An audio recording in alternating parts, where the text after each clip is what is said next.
Good evening and welcome to Tucker Carlson Tonight. For days, we have watched as a growing caravan of Honduran nationals has snaked northward toward our border to claim asylum here. The spectacle has been televised from the very start, and it has sparked an explosive political debate. Now, more migrants are on the way. There are reports tonight that another caravan of asylum seekers, this one organized exclusively on social media, is planning to leave from El Salvador next week, heading here. You can be certain that when and if that group actually arrives here, the usual red-faced cable news anchors will demand that we let them in immediately, no questions asked. Never mind that one-third of all Salvadorans on Earth already live here in the United States. It is our duty, they will tell us.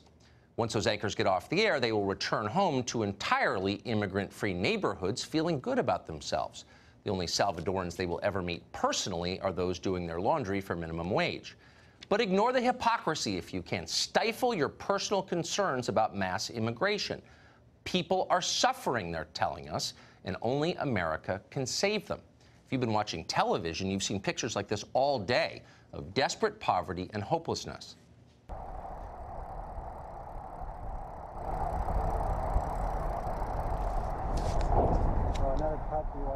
Oh, sorry about that. That was the wrong tape. That was not a slum outside Tegucigalpa. That video was shot right here in Orange County, California, not far from Disneyland. The desperate and impoverished people on the screen you saw were American citizens. Hundreds of thousands of them sleep on the ground every night in this country.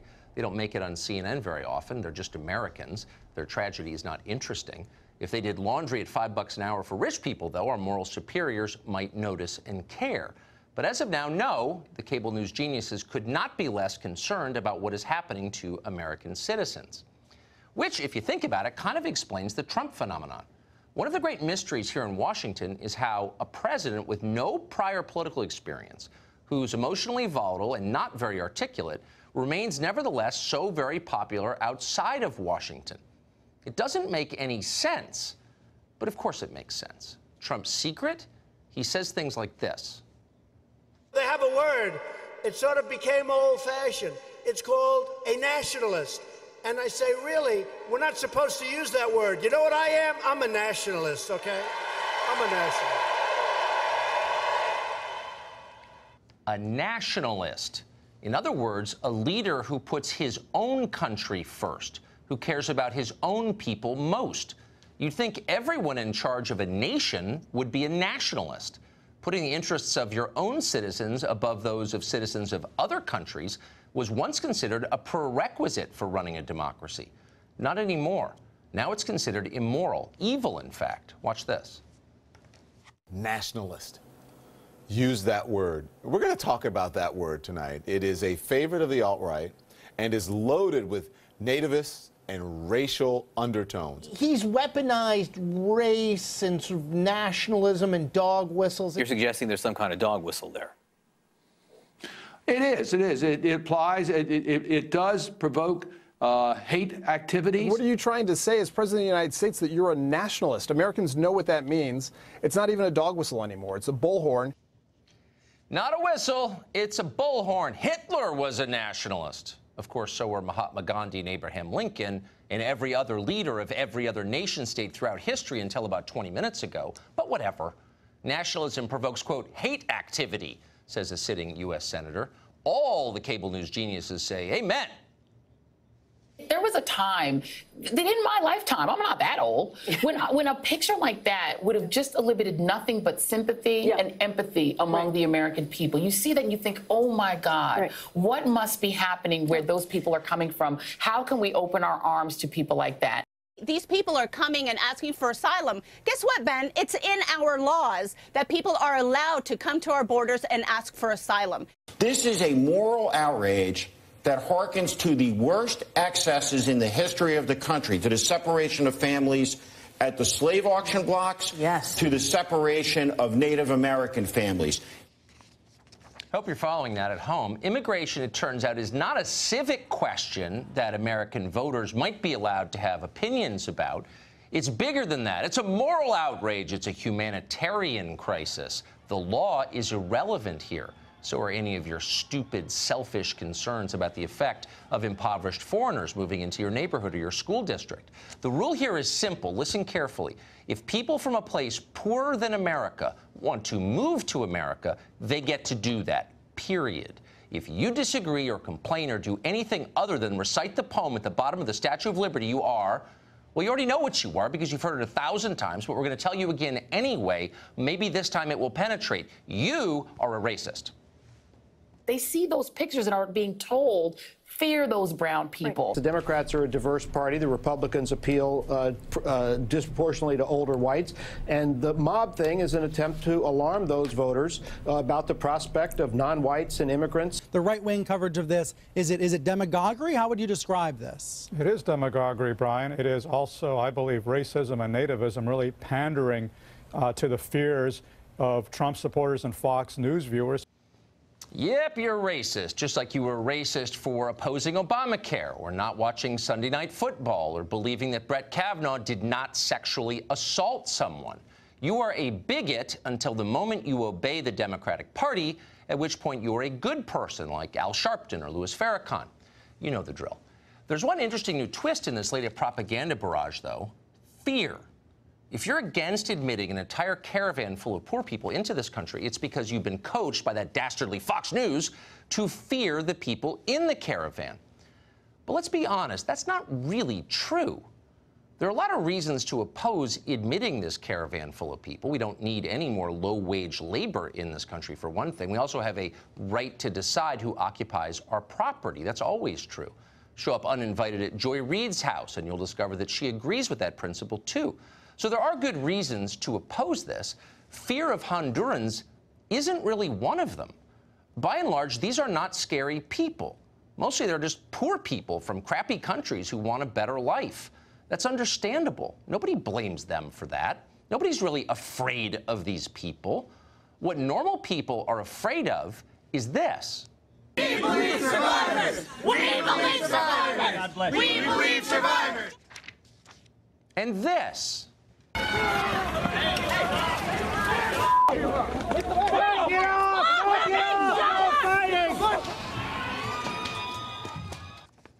So look closely at those videos. What didn't you see in them? Migrant fruit pickers from Honduras. There weren't any. There wasn't a single impoverished Central American immigrant. The only work boots you saw in those videos were from Brooklyn. They're part of the hipster costume. They're not real. Those were thoroughly American kids, kids with clean fingernails, children of privilege. Those are people with 4-year college degrees. Some of those people teach in colleges. What you just saw was the activist left. That's a group about as diverse as the checkout line at Whole Foods. These are not immigrants. They're far too pampered and decadent to be immigrants. These are homegrown religious extremists who believe in nothing but their own power. Suddenly, people exactly like this hold congressional seats, and they host their own TV shows, and they teach at your kid's school. These are the people worth worrying about. So cool it with the lectures about fear. Listen carefully, cable news geniuses. It's not impoverished peasants from Central America we're afraid of. It's you. Univision anchor Jorge Ramos joins us tonight from southern Mexico at the site of the caravan encampment.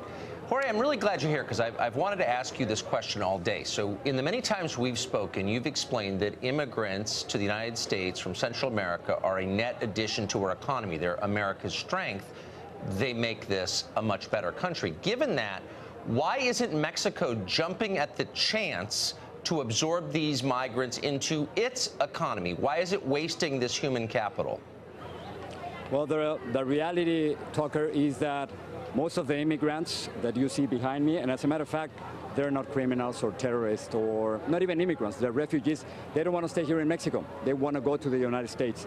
Their plan is just to have a better life in the United States, and they are refugees. So I think we have to treat them with respect We have to listen to the stories, hear their cases, check their backgrounds, and if they apply for political asylum, go through the process. The reality, Tucker, I understand what you're asking, but the reality is that they don't want to stay in Mexico, where, by the way, in the last 12 years, more than 200,000 people were killed. They don't want to stay here.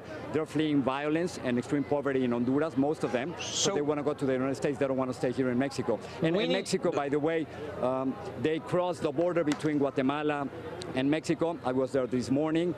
But that's probably just for Donald Trump to see.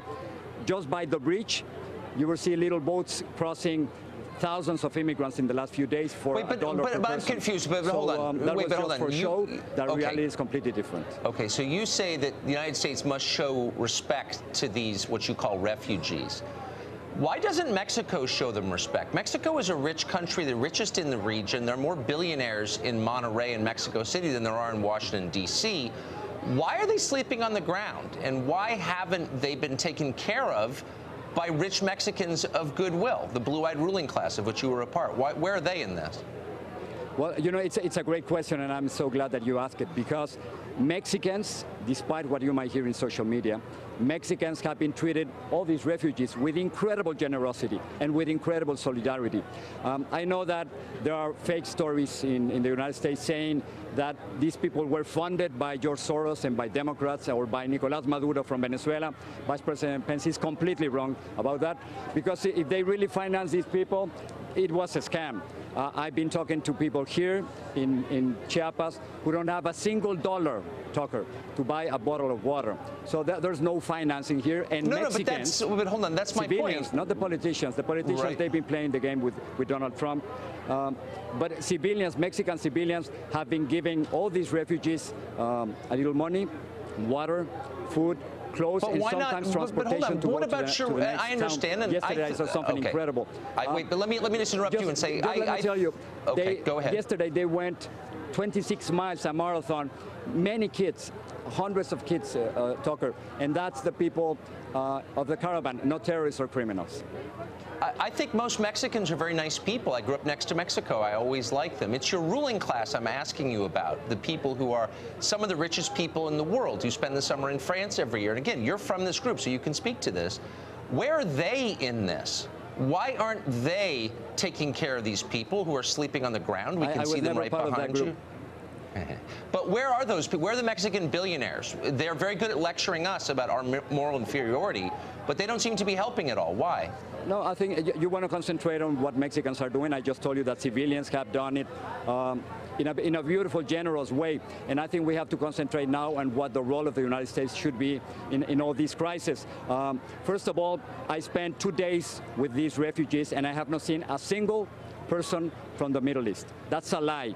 And I think, Tucker, you have to tell the truth to your audience, and you have to make sure that people are not lying about this caravan, because the people from the Middle East are not part of this caravan. But what are you? Let me just ask. What are you doing? Wait, hold on. What chance I understand. Remake their lives. Look, I'm not there, so I can't describe the people there. You said the United States, its taxpayers, me, you know, the other 330 million American citizens, right, have an obligation. How many of these migrants are you taking in personally into your home and are supporting once they get to the United States? I think that's a great question, and that's precisely the kind of question that people like you ask when you don't want to understand that this has nothing to do with individuals, it has to do with nations. And what we have to understand is that these refugees are not a threat to the United States. I know that in Fox News... No, but how many are you taking... Before you attack the Fox, it's a simple question. How many are you taking in? They are not a threat to the United States. I think it's really a love letter to the United States, and you know what they're saying in the United States? Please help us. You are the only ones who can help us. I think that's right. Exactly what they are asking from President Trump and from people like you and from all your audience. So I think it's very important that you send... What about you? Hold on, Jorge. Fox correspondents to this place and talk to them. And don't lie to your audience. But I'm not lying to the audience. Don't tell them that they're terrorists. I'm trying to get... And tell them the truth about I'm going to stop with this. I'm going to stop with this. You and Fox News and President Trump are saying I'm about this group. asking you a very simple question. Lie. Okay. Let me just ask you, and let's answer this question. We can end on this. How many of these migrants are you personally taking responsibility for? How many are going home to Jorge's place in Miami at the end of the day? And please be specific. Yeah, well, I think that, again, this has nothing to do with individuals. It has nothing to do with me. I wish I could help all of them. But right now, we're talking about 7,000 here. We're talking about 2,500 kids. It is impossible for an individual to deal with a crisis like this. I think President Trump's immigration policy has been a complete failure. Have you donated money personally? Tucker, I hope that, let me you ask could you, help have you them donated too, money? and I wish I could help them too. Well, I wish we could do that. Well, sure I wish we could do something like that. But, I bet if your kids were in danger of being raped or being raised in extreme poverty or being threatened with joining Amara or a gang, what would you do? I mean, would you take the risk? I can count on you to do a stand-up next to them, but probably not to help them, I noticed. Okay. Jorge, thank you so much. Appreciate it. People are very upset about the migrant crisis. Not upset enough to help personally, but upset enough to demand that you help.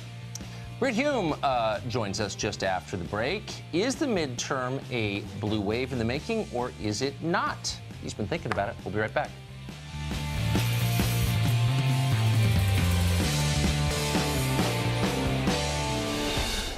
Midterm election exactly 2 weeks from right now. Everything that happens is, in effect, political at the moment. What's going to happen in 2 weeks? Britt Hume has been thinking about it and joins us tonight. He's, of course, chief political analyst at Fox. Senior, whatever, the biggest guy at Fox. Or senior moment political analyst. So, the caravan.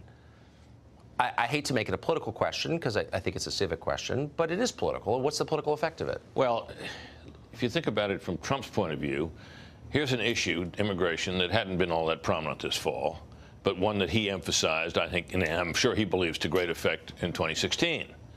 So here comes this caravan. Now, mind you, Tucker, in terms of, this country and what kind of threat these people pose, these people are most of them will probably never get here. I mean, they've got a walk ahead of them. They already have sore feet, all of them, or most of them. You can see the pictures are heartbreaking. These people, they're in pain. And so they're marching up through Mexico. They got at least a month to come before they could reach any part of our border, and how long it will take depends on where they go. Most of them probably won't make it. So it's probably not that big a threat in terms of a lot of people crossing the border.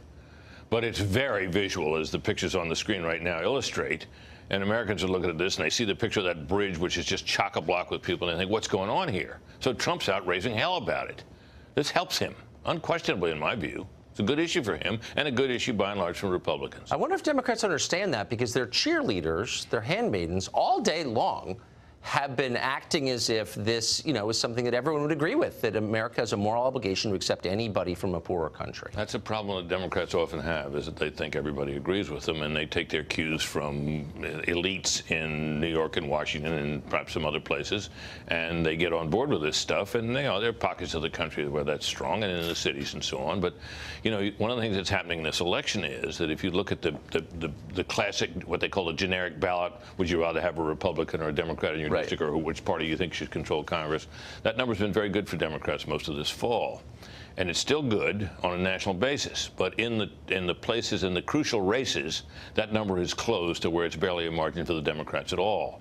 And those are the places around the country that they'll need to win to get control of the House. The odds still favor that, but they don't favor that as much as they once did not very many weeks ago. So we sum up the political apocalypse that occurs if Democrats don't take the House back. Oh, my Lord. Oh, my Lord. I mean, you would have thought that there would have been a really major reassessment and the appointment of new leaders and so on after what happened in 2016, that the unlosable race was lost to Donald Trump. It really hasn't happened. Is there a generation of new leaders emerging? Maybe, but they're pretty hard to see now, because what you see is Pelosi and Chuck Schumer and Perez and that group, and the rest of these people are, and Joe Biden's out on the campaign trail, Obama's out on the campaign trail. This doesn't look like the group of tomorrow's leaders. No, it really doesn't. But if they lose, they're going to get a new set, I would say. Well, their hopes of the Senate look diminished too. Yeah. That looks like that's probably not going to happen. Britt Hume, thank you very much for that. You bet, Tucker. Senior political analyst. A former aide to Hillary Clinton, high ranking, is defending the left's new tactic of screaming at people they disagree with in restaurants. He joins us next. Fresh from a restaurant.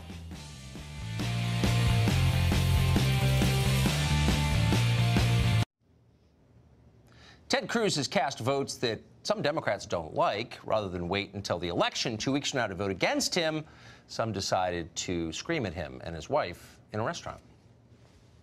You think that putting a sexual assaulter on the court is a victory for women? Thank you, sir. God bless you. So you believe in men assaulting women? That's what your vote costs today, Senator. I believe in due process. So why do you support a man that abuses women? Shame on you, Ted Cruz. God bless you, ma'am. Shame on you, Ted Cruz. Shame on you, Ted Cruz. Shame on you, Ted Cruz. Shame on you, Ted Cruz, changing minds and annoying travelers at the same time. That wasn't a restaurant, of course. That was Washington National Airport. Cruz is not the only lawmaker getting yelled at these days. Mitch McConnell recently screamed out in a restaurant. Also, watch. You want to live in this country? Of course you don't. Most people are horrified by it. Some people, though, defend it. Former Hillary Clinton aide Philippe Reines recently said that the public harassment of lawmakers was a made-up problem. He joins us tonight. Philippe, thanks a lot for coming on. Thank you for having me You back. didn't mean to defend that, I assume. I wasn't defending Ted Cruz. Those could have been Republicans chanting against Ted Cruz, the way he's so unpopular. Screaming at people in public places is not, you could argue it's protected by the First Amendment. That's fine. But it's not the way that people should behave. It's not anything we should defend, and it's not the country we want to live in, is it? Well, let's be clear what happened. First, the first instance of this was Sarah Sanders, who was in a restaurant in Virginia and was ejected. She was asked very nicely to leave. She was asked nicely more than sometimes you're nice to me in terms of questions. So I don't think that is a heavy price to pay for someone who lies with impunity every day to the American people. So you worked for Hillary Clinton, whose husband was credibly accused of rape. If your mom It was not credibly he was accused of rape by someone with all kinds of contemporaneous conversations by Ken Starr, but that's not what we're here for. Look, I'm not accusing him of rape. I'm just saying that he was accused of rape. So you could see someone saying, well, Philippe defended this. His mother gave birth to him. Why should she be allowed to eat in a restaurant? It's within bounds to say, Philippe's mom, please leave. How would you feel about that? Nobody was protesting Sarah Sanders' mother. It was Sarah Sanders. Because she works for a guy they don't like. Look, I mean, I'm just saying. I mean, first of all, she has free will. She doesn't have to work there. It's an honor and a privilege to work there. Well, you don't have she to chooses defend every Bill day Clinton, but how would you like it if... She chooses every day to lie to the American people. People are seeing public officials, and they don't see any accountability. And they're thinking to themselves... What about elections? Elections are 2 weeks. I mean, what point is this okay? I mean... 100 days ago, I mean, I'm not the angry mob. 100 days ago, I started a protest outside the White House. Right. You have loyal viewers like Kate Rooney who know that I couldn't hurt a fly. Donald Trump is trying to shut that down because he doesn't want protesters outside. Okay.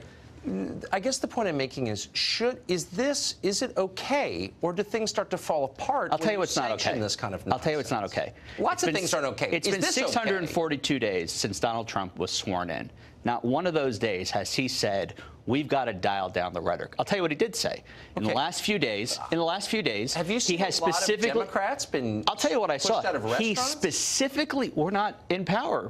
There's nothing to hold us accountable to. No, because your youth wing, in the last week, all the little specifically robots who follow you are doing this. I mean, I must have 10 people who've been yelled at until they had to leave restaurants, all conservatives. Is that okay with you? I don't know who you're referring to. I am okay with Sarah Sanders, Secretary Nielsen, and Mitch McConnell. Yes, Mitch McConnell was more in danger of salmonella in that restaurant than he was. So Hillary Clinton is in a restaurant and I walk up to her and I start with her when she's accosted. No, but I get it. It's not. But are you okay with that? There's a difference between something being unpleasant. She leaves. There's a difference between something being unpleasant and something being okay. Obviously, if you're protesting something, you're disagreeing with How about you? If I separated children from their parents and I went to dinner at a Mexican restaurant, I would realize that there's a possibility. How about if I endorse third-term abortions? I mean, there are lots of things I disagree with and find repugnant that you support, but I'm not going to yell at you. You're not a public official, Tucker. No. So is it okay to scream at Nancy Pelosi until she leaves a restaurant? And the answer is no, it's not okay. It's never okay. I think what happened with Nancy Pelosi was fine the other day. She was walking out of a fundraiser and a group was If she was sitting protesting. there with her daughters, you don't see any of us yelling about it. If I walked up and said, Nancy Pelosi, I'm going to yell at you until you leave the palm because you support a policy I disagree with, I think a normal person would say, you know what, if you don't like it, hypothetical. That's not what happened with any of these instances. Because conservatives don't do it because they're not monsters. In the last 10 days, Donald Trump used the name George Soros for the first time in his presidency, and the guy had a pipe bomb in his mailbox last night. And we're talking about whether or not Sarah Sanders gets her Cornish hen. Whoever put a pipe bomb in George Soros' Why do you think? mailbox? What do you think they did?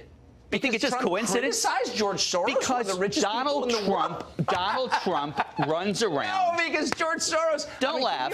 I'm laughing because to draw a connection why? between Trump, Soros. I've criticized Soros 1,000 times. I hope he'll live long enough. I But can you're continue not Donald to criticize Trump. him. I'm not Donald Trump. He has. Our elected leaders are not allowed to criticize George Soros. Come on. In 642 days, if there's an angry mob, if we've gone from coconut juice and soy to angry mob, and everyone is so worried about violence, why has Donald Trump not said everyone needs to dial it down? The rhetoric in our society, he has never said that, Tucker. Mobs shouldn't assault people. And I was like, oh, mob, you're racist, racist. He calls the Democrats an angry mob. Well, they are an angry mob. Jobs, not angry mobs. It's catchy, but he needs fear and hatred to succeed. Yeah. He has no interest in tamping it down. It's his responsibility. I'm going to let you dine. I just came from BLT at Trump Hotel. No one yelled at you. Exactly. Democratic Party Keith Ellison has been accused of abusing an ex-girlfriend. She's gone public, and she'll tell us the story next and what happened to her after she did. 2 weeks from now, DNC Deputy Chairman Keith Ellison may become the Attorney General of the state of Minnesota. This despite allegations of abuse that have been leveled at him by his ex-girlfriend, Karen Monahan. Karen Monahan is a liberal. She's a Democrat. But she's also complained about the poor treatment she's received from fellow Democrats since she was bold enough to go public with her allegations. Has anything changed in the weeks since she said that? Well, Karen Monahan and her attorney, Andrew Parker, join us tonight. Thank you both for coming on. Thank you, Tucker. Thank you. So, Karen, you had said publicly that since coming forward with your claims against Keith Ellison, that you were, in effect, blacklisted by fellow Democrats. Can you describe what you meant when you said that? Well, I think if you look on social media, if you see some of the letters that have been written that basically say they don't believe me, the folks who have signed on, it's pretty apparent. There's been a lot of bullying. There's been a lot of harassment, isolation by many folks that I stood side by side with, supporting them in their campaigns, walking with them in various protests, work together on different issues around social justice.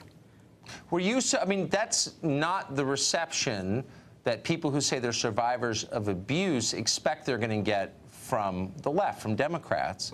Were you surprised by it? No. I watched the Me Too movement. It was, you know, I watched both sides basically take women's pain and use it as a tool for politics. And once it came to one side or the other, you would see these same people start pushing away from it and saying stuff like, well, let's talk about the real issues. And this is a real issue. Andrew Parker, do you think that the Democratic organization in Minnesota investigated this in a legitimate way, these claims? No, it wasn't legitimate at all. Any objective review of it would reach the same conclusion. The Democratic National Committee kicked it to the DFL party in the state of Minnesota, who hired their lawyer to investigate their candidate for Attorney General, and not just their candidate, Tucker, for Attorney General, but a cause celeb for the Democratic Party, a leader of the progressive movement, not just in Minnesota, but nationally. The vice chair of the Democratic National Committee is who they were investigating, and they hired their own lawyer, not an outside independent lawyer, their own lawyer, and a law firm that raised over $500,000 for Democratic candidates and over $50,000 for Keith Ellison himself. Yeah, that's not legitimate. Karen, you have said, or allegedly, there is a video that shows you being dragged off the bed by Keith Ellison, him swearing at you. Does that video exist? Yes. Will the public have a chance to see it? Well, the public will not have a chance to see it. That's my pain. And for something like that, for everybody to look at and oogle over something that was very traumatizing for me, absolutely not. I would not allow the public to see it. If and when I decide to show it to somebody, it will be in my time. I mean, this is a process. And just to find the courage to come out and break my silence, as I said, knowing the backlash that I would get and knowing that this is a journey that I would walk pretty much on my own, it took tremendous amount of courage, and I had to face the same fears that so many others who have been victimized face when they decide to either share their story or not share their story. So it's also the same. It's also the same kind of fear that many people who actually know about this situation have known about it long before I ever shared, went public with it. Why they sit silent or they're afraid to show public support. Many have been bullied and intimidated if they did come out and show any kind of public support. And I grappled with that same fear, the fear of isolation, the fear of being re-victimized, but that's what you're not smeared. supposed to feel, according to the people who are making you feel that way. Thank you both for joining us tonight. I appreciate your taking the time to talk to us and tell us what happened. Thanks. Thank you so much. Thank you, Tucker. Well, the administration has infuriated the left once again, this time by defending science. But wait, we thought the left was for science, but it turns out they're not. And if you are, you're a bad person. That's a topic that's addressed at some length in a new book called Ship of Fools. You can purchase it at tuckercarlson.com.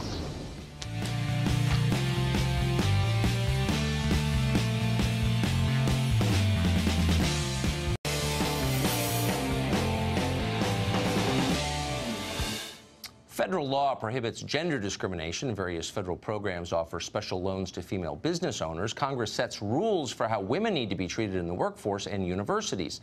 There are literally dozens of government agencies that exist in part due to the long-standing presumption that men and women are biologically distinct. They're different. Now, the Trump administration, in the spirit of all of that, wants to define gender on a clear scientific basis, but is running into headwinds politically in trying to do that. Tammy Bruce joins us tonight to respond. So, Tammy, let me just ask you, what happens to women if the definition of sex, of gender, becomes up to the discretion of the individual? Yeah, well, your opening comments, I think, made that pretty clear. We have a scientific framework that recognizes women and men. As a woman who's worked most of my adult life for the welfare of women, that's important. You know, we are important. We lead different kinds of lives. Our life experiences are different. We're subject to different kinds of violence, sexual violence, et cetera. So, I mean, it's important. But the important thing also is, when it comes to the government and law, is that something is actually administratable, so that something is clear, that something is defined. And, of course, science, as the left always tells us, is important and is a distinctive framework of how we make decisions. The problem here is that Barack Obama created a framework where, for Title IX, people would be judged and placed in a framework based on simply what they claimed.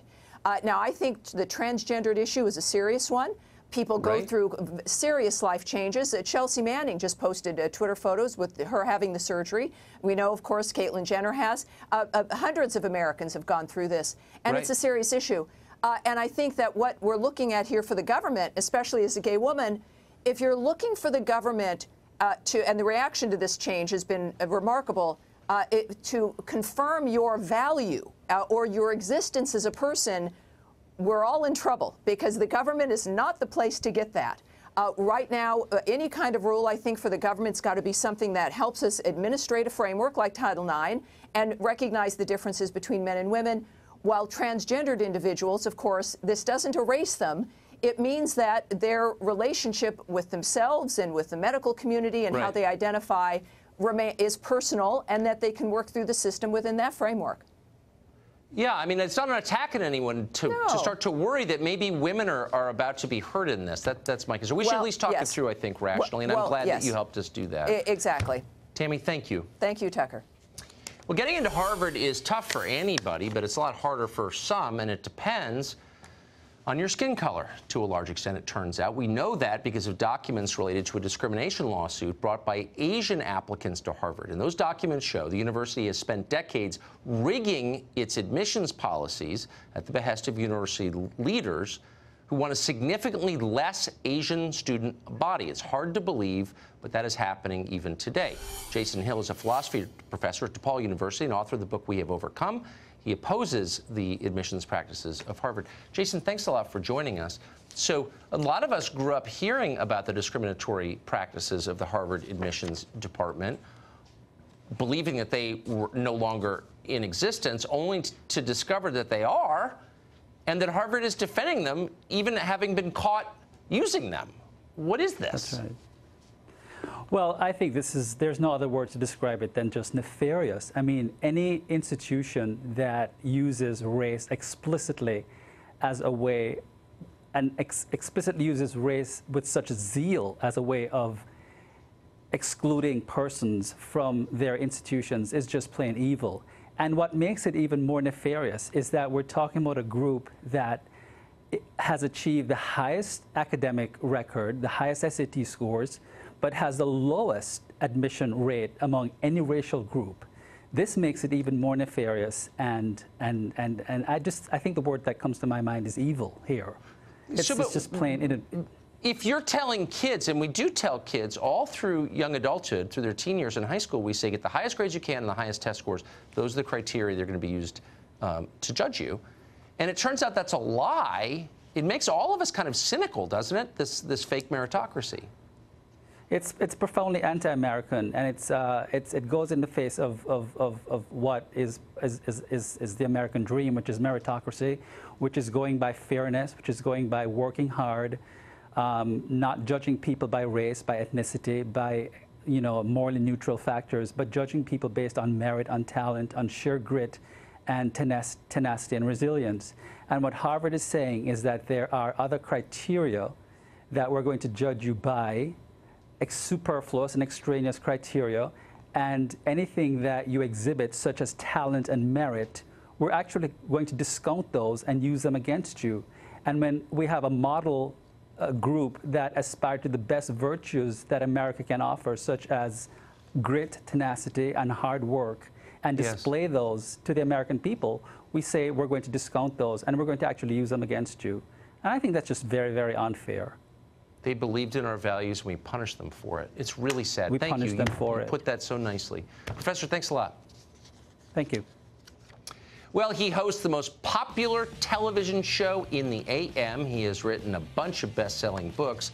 You can probably bake 30-minute brownies in 5 minutes. Brian Kilmeade joins us after the break. We are honored to say. Stay tuned.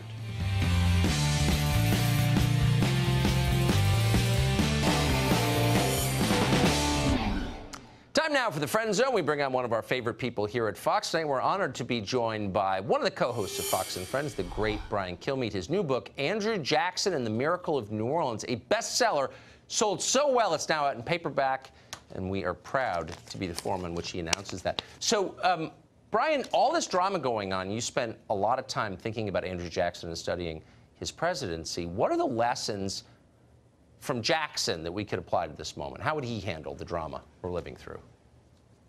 Straight ahead, very similar to Trump. And that's one of the most amazing things, Tucker. I could say lucked out, but also when you write a history book, you worry about being relevant. People like you and I like politics, like history. A lot of our audience does. But I had no idea that President Trump was even going to run for president, let alone win, and be so compared and accurately to Andrew Jackson and put his portrait up in the Oval Office. I had no idea his tomb would be defiled for the first time since his death prior to the Civil War, because all of a sudden Andrew Jackson's being reevaluated. Suddenly the previous president wanted him off the 20.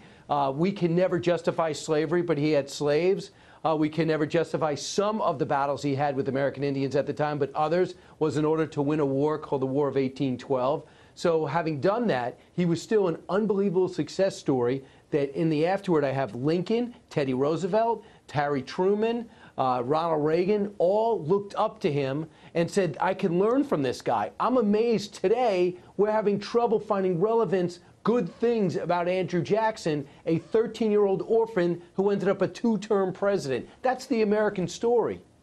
One of the toughest people ever to hold the office, I think, by popular acclaim.